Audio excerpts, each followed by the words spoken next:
and we're going to talk a lot about, hopefully later on today on escalation, is how do we pitch actions in a way that seems historic and symbolic so that people want to join. So how do we make the movement cool and sexy, you know? Okay, let's keep going. So this is the measurement that we talked about around polarization that you can measure with polling, which is basically how you're doing the polarization. And when you get this, lots of things happen. We sort of talked about that before. Okay, so let me go through this part then. Yeah. So in 2010, we did this big campaign, which a couple of us were there, in which we literally engaged a large amount of our membership, and actually people outside our membership, to come to Washington, D.C. to push for a vote for the DREAM Act. And really the demand was that we were going to win the DREAM Act. And we went, we had hundreds of people come in, and we were there for 45 days of some craziness. We did everything from like telling stories, wearing cap and gowns, donating blood. I mean, everything was going on, right? We'll talk about the blood drives later. And we did all that, and we actually got, the Linda session was only supposed to go on for 15 days, but there was so much pressure from both the DREAM Act crowd and the anti-DOMA crowd, the Don't Ask, Don't Tell crowd, that the session got pushed to 45 days, which is technically doesn't really quite happen. And even though we got that extension, we actually got a vote in the House of Representatives and we won the vote. And 4 days later, we went through a vote in the Senate and we lost by 5 votes, which also 5 Democrats voted against it. And you gotta understand this, we had been struggling for a couple of years now, but that was kind of our biggest year of DREAM movement, and we had had a lot of people join in and all that stuff.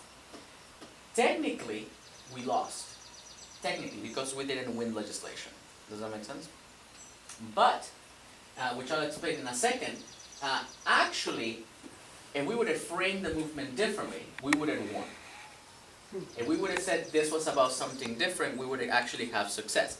Because technically, this was the first time that the DREAM movement got Congress to do anything, which even the people that do the broader immigration reform were not able to do.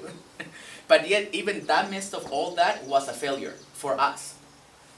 I mean, of course, for the public it was more. So, what I want us to talk for a second, I know we all get into these moments, but I would like for us to have a little bit, to go back into our teams and really talk about what has been a moment of failure for your movement, for your campaign, for any struggle you've been part of, or for struggles that you have seen, right?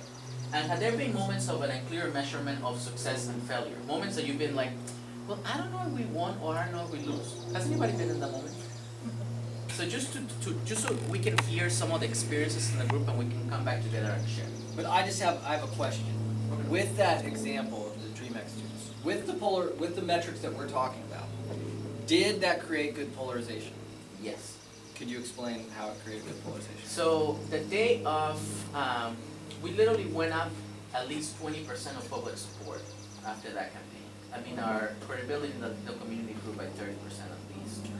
I need to look at the poll. I mean, it was dramatic.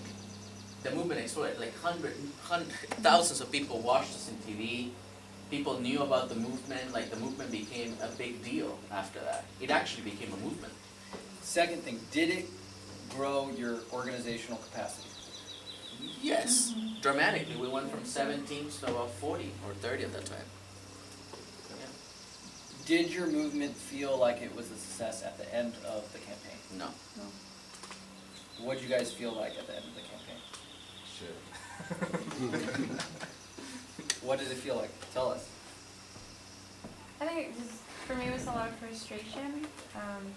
I mean, we did one of this really dramatic tactic, which was a 30-day hunger strike in Texas, or the Texas hunger striker, and we were like, I was left in Texas to lead that strike while the person who had hunger strike for 30 days was in the lame duck session, like, do you see that?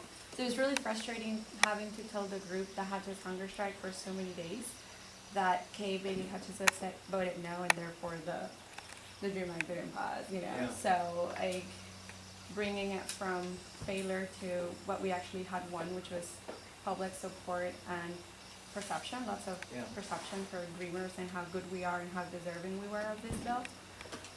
So I couldn't leave. So it was frustrating that I couldn't bring them to another state, right? Yeah. In that moment in time, and it was just kind of like, okay. So yeah. What I hear though, that there was a lot of depression, Yeah. especially among people that had made great sacrifices in Yeah. the movement, right? Am I right? And I have similar stories too, but I just want to really reflect what Carlos said. Carlos said that this action was one of the most amazing actions in the immigrant rights movement in the history, probably of this country, in moving public opinion and building organizational capacity, okay? This action was fucking awesome, okay? And everyone was depressed and felt it was a failure. Do you see the discrepancy? Yeah. So what we need to do is organize our people so that they understand the real metrics, which is, and not only that, but that change in public opinion allowed the DREAM Act to be passed in all these different states that before it would have been impossible to pass. It changed public opinion so that in, I don't know, how many states now? 20. In 20 states, there's DREAM Act bills that before would have never been possible to pass. And that's because of the movement. And that's because of the polarization, and you can even measure it, a lot of it was because of the polarization that happened during that action. So I have one question, which is that I could see this leading folks, and I don't know if this is the intention to. We should never tie demands to an outside factor. So we should never tie demands to legislation, to a board of trustee moving, to whatever it is. So I'm wondering, like, do you have examples of, or do you think that it's possible to have demands tied to outside factors that can actually leave you with a perception of victory? I want to say this. This is where civil resistance and the whole field is it's complex. We were going to have a training on how to different options of framing victory to the public. Okay, we're not going to do that because it's complex. The Akpor students made a decision that they do not create demands on opposition that they can control. That their movement made a decision to do that. But Gandhi really believed that you should have symbolic demands against your target. So those were two different philosophies that they still use the same metrics. But what they're doing is they're doing two things. One, they're getting the movement to understand the real metrics, and then they're framing the metrics for the public. There's two different things going on. And what we're training you here is really just focusing on getting our movement onto the real metrics, so that they don't get depressed after an action that was the best action for their movement ever.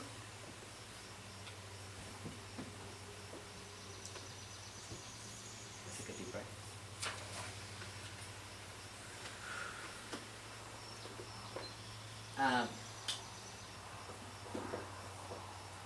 So I just share this before we go into groups. We did this campaign in 2005 or 4, one of those years when I graduated high school, and it was the first time that undocumented students in Massachusetts had almost won legislation. We passed legislation through the House and the Senate.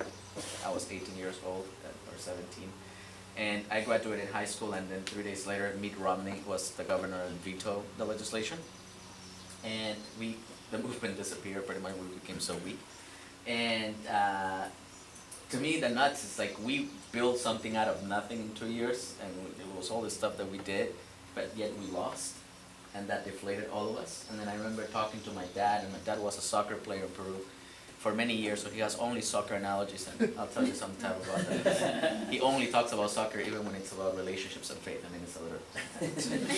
And my dad told me something that I think goes a lot with this, which is like if you have a team, when you win, he's told me if you lose right, you can get stronger. And I think a lot of that is really understanding what is the perception of failure, which is now a whole other deal. That in your and actually we in the DREAM movement, for us to get people from that place of failure, from feeling deflated to then getting the movement back on track, took us a lot of remaking the pain and all that stuff to get back into a track that we can go at it again and go and target the president. So failure is not easy to deal with. It takes a lot of struggle, but I would love for us to take a couple of minutes to go back into our groups, hopefully not too far from here. We can just go around here and just talk about maybe a moment of failure and a moment when there's been a clear measurement of success or failure. Should we do that, team? Okay, give a high five to the person left and right.